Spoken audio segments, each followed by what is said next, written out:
नमस्कार दोस्तों, स्वागत है आपका आपके YouTube चैनल कर स्टडी IQ में। आज हम 2 जुलाई 2020 की नेशनल करंट अफेयर करेंगे और आज के करंट अफेयर की PDF वीडियो के नीचे डिस्क्रिप्शन में मिलेगी। आज का पहला प्रश्न है, नासा मुख्यालय का नाम किसके नाम पर रखने की घोषणा की गई है? हमारे ऑप्शन है Rabindranath Tagore, Kapil Dev, Mary W Jackson, इनमें से कोई नहीं। इसका सही आंसर है मैरी डब्ल्यू जैक्सन के नाम पर।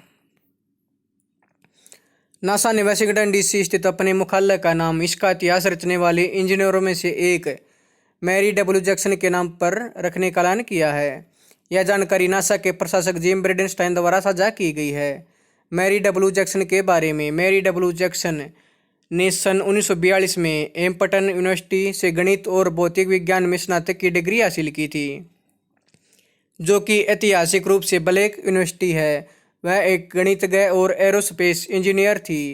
उन्होंने एजेंसी के लेगले रिसर्च सेंटर के अलग थलग पड़े वेस्ट एरिया कंप्यूटिंग यूनिट से नासा में अपने करियर की शुरुआत की थी। उन्होंने वर्ष 1951 में national advisory committee for aeronautics द्वारा नासा में भर्ती किया गया था, जिसे नासा ने 1958 में सफल बनाया था, जहां उन्होंने 1985 में अपनी सेवानिवृत्ति तक काम किया था। जैक्सन का 2005 में 83 वर्ष की आयु में निधन हो गया था। राष्ट्रपति ट्रंप ने साल 2019 में Eden figures congressional gold medal act पर हस्ताक्षर किए, जिसे मरणोपरांत जैक्सन, जॉनसन, वॉन और क्रिस्टीन डार्डन को सम्मानित किया, जो 1967 में नासा के वुमन कंप्यूटर स्कूल में शामिल थे। नासा का मुख्यालय है वाशिंगटन DC, अमेरिका में। हमारा अगला प्रश्न है, हाल ही में उत्तर प्रदेश में वर्चुअली एक पथ प्रदर्शक योजना आत्मनिर्भर उत्तर प्रदेश रोजगार अभियान का शुभारंभ किसने किया है? हमारे अमित शाह ने, नरेंद्र मोदी ने, योगी आदित्यनाथ ने, इनमें से कोई नहीं। इसका सही आंसर है नरेंद्र मोदी ने। प्रधानमंत्री नरेंद्र मोदी ने उत्तर प्रदेश में वर्चुअली एक पथ प्रदर्शक योजना आत्मनिर्भर उत्तर प्रदेश रोजगार अभियान का शुभारंभ किया है। इस योजना का उद्देश्य हाल ही में अन्य राज्यों से लौटे राज्य के प्रवासी श्रमिकों के लिए रोजगार के अवसर मुहैया कराना है। यह योजना उत्तर प्रदेश के 31 जिलों में शुरू की गई है, जिसमें लगभग 25,000 से अधिक प्रवासी कामगार हैं। आत्मनिर्भर उत्तर प्रदेश रोजगार अभियान उत्तर प्रदेश सरकार की रोजगार पैदा करने की एक अनूठी पहल है, ताकि स्थानीय उद्यमिता को बढ़ावा दिया जा सके और औद्योगिक संगठनों और अन्य संगठनों के साथ साझेदारी करके प्रवासियों को रोजगार के अवसर प्रदान किए जा सकें।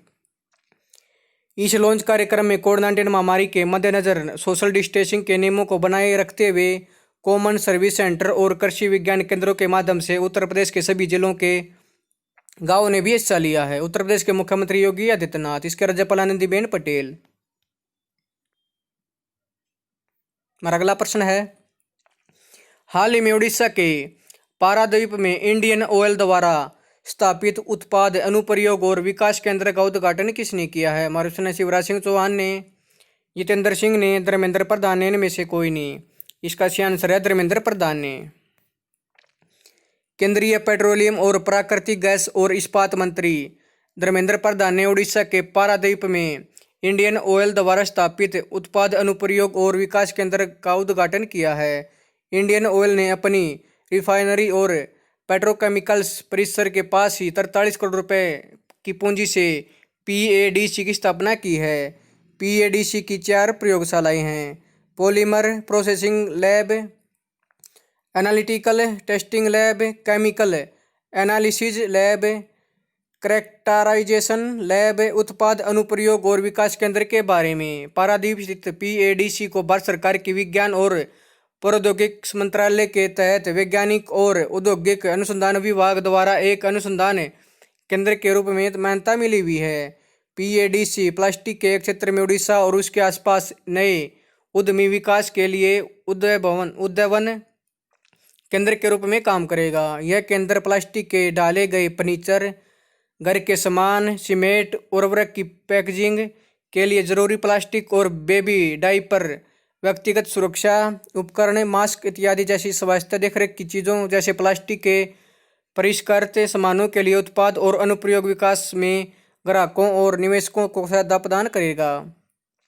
केंद्र पारादीप प्लास्टिक पार्क और बालासोर तथा खुर्दा जैसे अन्य क्लस्टरों के निवेशकों के लिए परीक्षण और विकासात्मक गतिविधियों को अंजाम देगा। केंद्र की स्थापना मशीनरी और सामग्री के चयन के लिए अस्त गतिविधियों से संभावित और उभरते निवेशकों को आवश्यक उत्पाद और प्रक्रिया परीक्षण प्रदान करेगा। इसके अलावा पीएडीसी गुणवत्ता आश्वासन, शिकायतों का निवारण, ग्राहकों को सहायता, मानदंड अध्ययन, नए और आला दर्जे के विकास और अनुप्रयोग विकास गतिविधियों को पूरा करेगा। उड़ीसा के मुख्यमंत्री नवीन पटनायक के राज्यपाल हैं गणेश जी लाल। हमारा अगला प्रश्न है, हाल ही में किस राज्य सरकार ने लोक कलाकार गुलाबबाई संगमनेरकर को Vithabai Narayan Gavkar life time achievement award दिए जाने की घोषणा की है? हमारा हरियाणा सरकार ने, पंजाब सरकार ने, महाराष्ट्र सरकार ने, इनमें से कोई नहीं। इसका सही आंसर है महाराष्ट्र सरकार ने।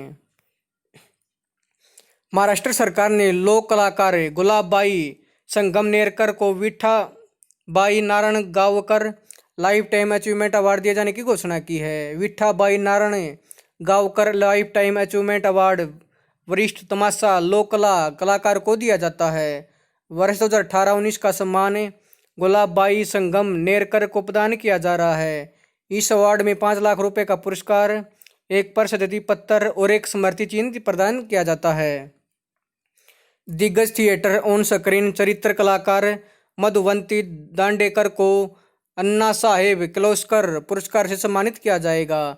संगीताचार्य Anna Saheb Kirloskar museum theatre life time achievement award में 5 लाख रुपए का नगद पुरस्कार, एक स्मृति चिन्ह और एक प्रशस्ति पत्र भी दिया जाता है। महाराष्ट्र के मुख्यमंत्री हैं उद्धव ठाकरे, इसके राज्यपाल हैं भगत सिंह कोश्यारी। हमारा अगला प्रश्न है, हाल ही में किस राज्य सरकार के राज्य पंचायती राज विभाग ने ई पंचायत पुरस्कार 2020 का पुरस्कार जीता है? हमारा प्रश्न है, मिजोरम सरकार ने, उत्तर प्रदेश सरकार ने, हिमाचल प्रदेश सरकार ने, हरियाणा सरकार ने। इसका सही आंसर है हिमाचल प्रदेश सरकार ने। हिमाचल प्रदेश राज्य पंचायती राज विभाग ने ई पंचायत पुरस्कार 2020 का प्रथम पुरस्कार जीता है। यह पुरस्कार केंद्रीय पंचायती राज मंत्रालय द्वारा दिया गया। राज्य की इन सभी 3226 पंचायतों में इंटरनेट की सुविधा प्रदान की गई है और लोग यहां विभिन्न ऑनलाइन सेवाओं का उपयोग कर सकते हैं। इन पंचायतों में परिवार रजिस्टर, जन्म, मृत्यु और विवाह के पंजीकरण जैसी विभिन्न सेवाएं ऑनलाइन पंजीकृत हैं।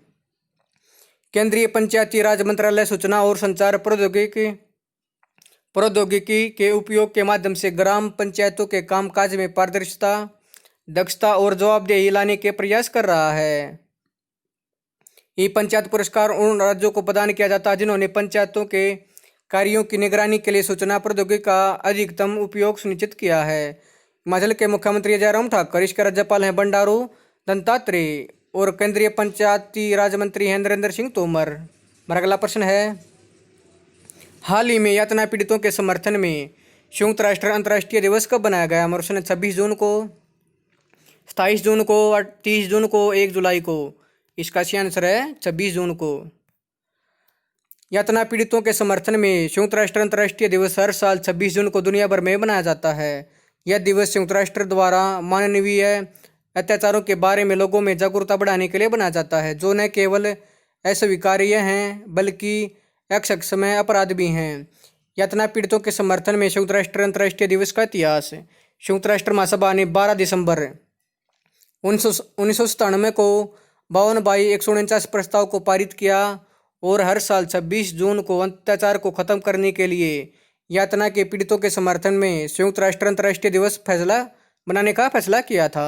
हालांकि यह याद रखना चाहिए कि कानूनी दंड के कारण होने वाले दर्द या पीड़ा को यातना नहीं माना जाता है।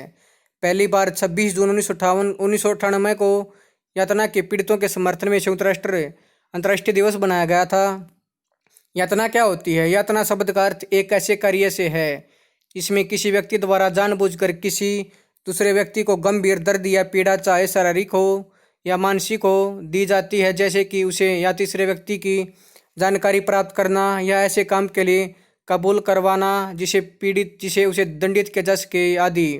किसी भी प्रकार के भेदभाव के आधार पर या किसी भी तरह के भेदभाव के आधार पर उसे डरा या धमकाया जाना, जब इस तरह की दर्द या पीड़ा से सहमति या असहमति दी जा रही हो। संयुक्त राष्ट्र का मुख्यालय है न्यूयॉर्क, अमेरिका में। इसकी स्थापना 24 अक्टूबर 1945 को की गई। इसके वर्तमान महासचिव हैं एंटोनियो गुटेरेस। हमारा अगला प्रश्न है, हाल ही में किस राज्य सरकार ने राज्य के उद्योगों में नए निवेश को आकर्षित करने के लिए महापरवाना योजना की शुरुआत की है? और उसने मेघालय सरकार ने, मध्य प्रदेश सरकार ने, महाराष्ट्र सरकार इनमें से कोई नहीं। इसका सही आंसर है महाराष्ट्र सरकार ने। महाराष्ट्र सरकार ने राज्य के उद्योगों में नए निवेश को आकर्षित करने के लिए महापरवाना योजना की शुरुआत की है। यह योजना प्रोत्साहन और एकल खिड़की क्लियरेंस प्रणाली की सुविधा देगी। महापरवाना योजना के मुख्य बिंदु: इस योजना के अंतर्गत 50 करोड़ या इससे अधिक के निवेश प्रस्तावों वाली कंपनियों को आश्वासन पत्र के साथ कई विभागों से ली जाने वाली मंजूरी लेने में छूट दी जाएगी। इन कंपनियों को महाराष्ट्र उद्योग व्यापार और निवेश सुविधा सेल एकल खिड़की प्रणाली से आवेदन करना होगा और 48 घंटे के भीतर ऑनलाइन अनुमति मिलेगी। महापरवाना के तहत नामांकित उद्योगों को 25 विभिन्न वैधानिक अनुमति और अन्य राज्य विभागों से 30 दिनों के भीतर मंजूरी दी जाएगी। यदि 30 दिनों के भीतर मंजूरी प्रदान नहीं की जाती है तो इसे स्वचालित रूप से मंजूरी दे दी जाएगी।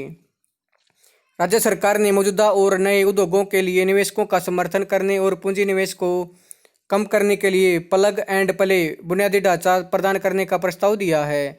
महाराष्ट्र के मुख्यमंत्री उद्धव ठाकरे, इसके राज्यपाल हैं भगत सिंह कोश्यारी। हमारा अगला प्रश्न है, हाल ही में किसका नाम टोरंटो इंटरनेशनल फिल्म फेस्टिवल 2020 के 45वें संस्करण के 50 एम्बेसडर में शामिल किया गया है? हमारे ऑप्शन है वरुण धवन, अनुराग कश्यप, प्रियंका चोपड़ा, बी एंड सी।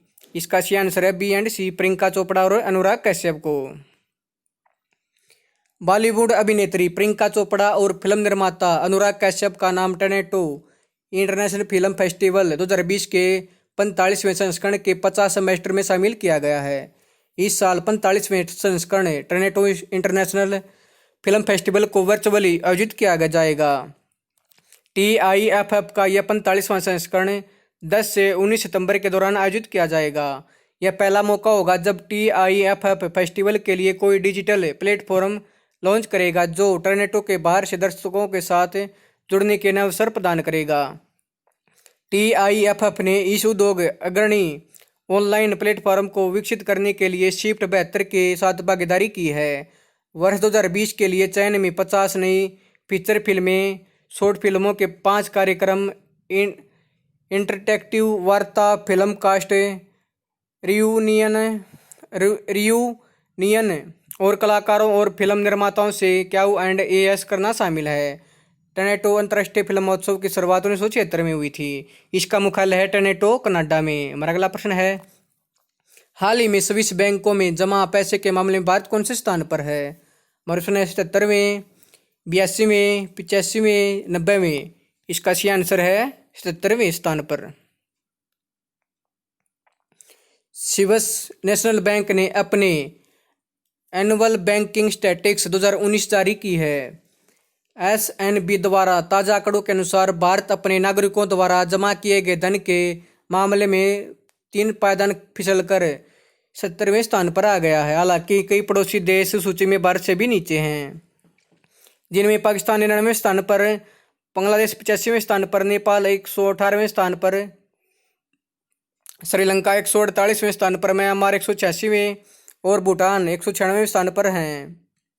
भारत स्थित शाखाओं में स्विट्जरलैंड स्थित बैंकों के सभी विदेशी ग्राहकों द्वारा जमा की गई कुल राशि का लगभग 0.06% हिस्सा है, जबकि ब्रिटेन इस सूची में कुल जमा राशि का 27% हिस्सा रखने के साथ पहले स्थान पर है। इस सूची में ब्रिटेन पहले, अमेरिका दूसरे, वेस्ट इंडीज तीसरे स्थान पर है। स्विस नेशनल बैंक का मुख्यालय ज्यूरिख, स्विट्जरलैंड में। इसके अध्यक्ष थॉमस जॉर्डन। अगला प्रश्न है, हाल ही में ड्रोन के माध्यम से टिड्डियों को नियंत्रित करने वाला पहला देश कौन बन गया है? अमेरिका, अमेरिका, ब्रिटेन, भारत, रूस। इसका सही आंसर है भारत। ड्रोन के माध्यम से टिड्डियों को नियंत्रित करने वाला भारत पहला देश बन गया है। मेक इन इंडिया पहल के तहत कृषि और सहकारिता और किसान कल्याण विभाग, कृषि मंत्रालय ने स्थानीय रूप से टिड्डी नियंत्रण के लिए वाहन पर चढ़कर अल्ट्रा लो वॉल्यूम स्प्रेयर विकसित किया है। टिड्डी एक फसल खराब करने वाला प्रवासी कीट है जो भारत पाकिस्तान सीमा से होते हुए भारत में घुस आया है। टिड्डे सर्कल कार्यालयों और 12 ड्रोनों की कुल 60 ग्राउंड कंट्रोल टीमों का उपयोग प्रभावित क्षेत्रों में टीडी नियंत्रण कार्यों के लिए किया जा रहा है। टीडी नियंत्रण के लिए एक हवाई स्प्रे का आवश्यकता महसूस की गई, जैसे कि ग्राउंड कंट्रोल वाहन स्प्रेयर केवल 25 से 30 फीट की ऊंचाई तक स्प्रे कर सकते हैं।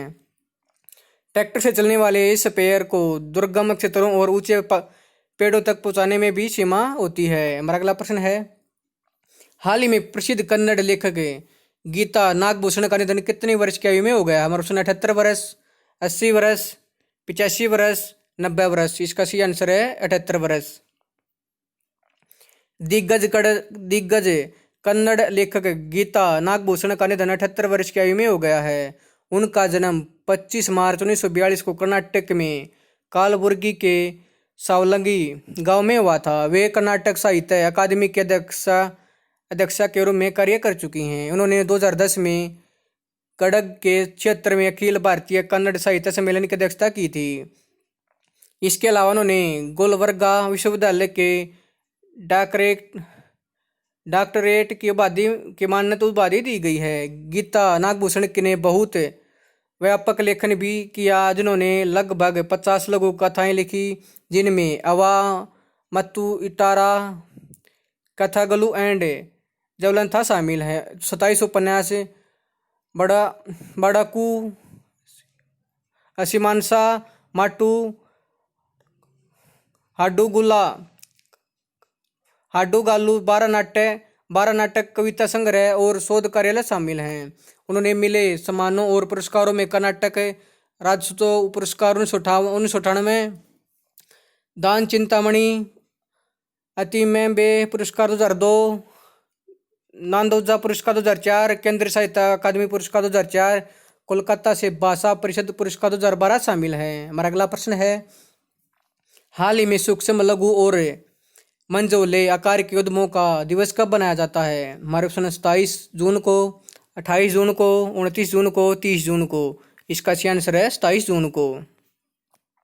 वर्ष 2017 के बाद हर साल 27 जून को विश्व स्तर पर सूक्ष्म लघु एवं मंझोले आकार के उद्यमों का दिवस मनाया जाता है। इस दिन को संयुक्त राष्ट्र द्वारा सतत विकास और वैश्विक अर्थव्यवस्था में लोगों के योगदान के लिए सार्वजनिक जागरूकता बढ़ाने के लिए बनाया जाता है। सूक्ष्म लघु और मध्यम आकार के उद्यम इस दिन को स्थानीय और वैश्विक अर्थव्यवस्थाओं में उनके काम को चयनित करने के लिए बनाते हैं। ये उद्यम, जो आमतौर पर 250 से कम व्यक्तियों को रोजगार देते हैं, दुनिया भर में अधिकांश अर्थव्यवस्थाओं की एक मजबूत कड़ी साबित होते हैं। सूक्ष्म लघु और मंझोले आकार के उद्यमों का दिवस संयुक्त राष्ट्र महासभा ने 6 अप्रैल 2017 को आयोजित अपने 74वें पूर्ण अधिवेशन में सतत विकास लक्ष्यों को प्राप्त करने तथा सभी के लिए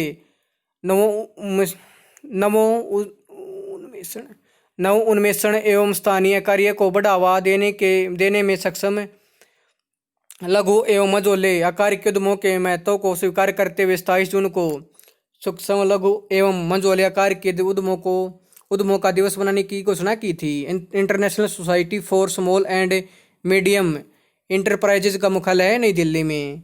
दोस्तों, अगर आपको वीडियो पसंद आए तो आप मेरे यूट्यूब चैनल करें स्टडी आई को लाइक करें, सपोर्ट्स करें और इस चैनल को सब्सक्राइब करें और इसके बेल आइकन को दबा दें ताकि आने वाली वीडियो का नोटिफिकेशन आपको टाइम पे मिलता रहे। धन्यवाद दोस्तों।